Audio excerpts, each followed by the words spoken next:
క్రీస్తునందున్న ప్రియులకు ప్రేమతో వందనాలు తెలియజేస్తున్నాను.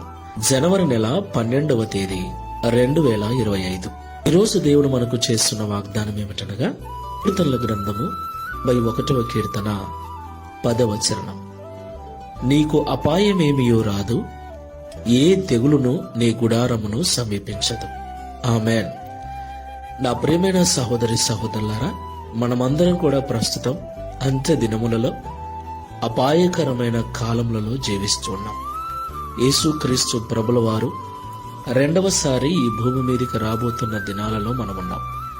ఈ యుగ సమాప్తికి చివరిలో మనమున్నాం. ఈ ప్రస్తుత దినాలు భయంకరమైనటువంటి తెగుళ్ల చేత, ప్రతిరోజు ఒక క్రొత్త రోగము చేత, క్రొత్త వైరస్ చేత లోకమంతా కూడా భయానకంగా మారిపోతున్నటువంటి పరిస్థితులు.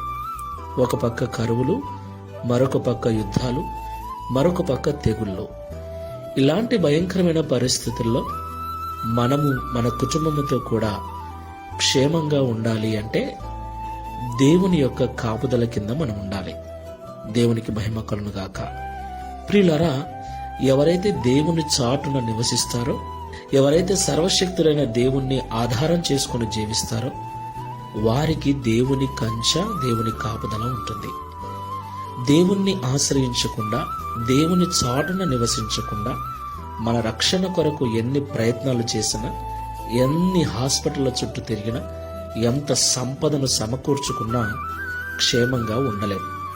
అవేవీ మనల్ని కాపాడలేవు. కేవలము దేవుని చాటు మాత్రమే, దేవుని నీడ మాత్రమే, దేవుని కాపుదల మాత్రమే మనల్ని సురక్షితంగా ఉంచుతుంది. కాబట్టి ఈ లోకములో ఉన్న Download ShareChat.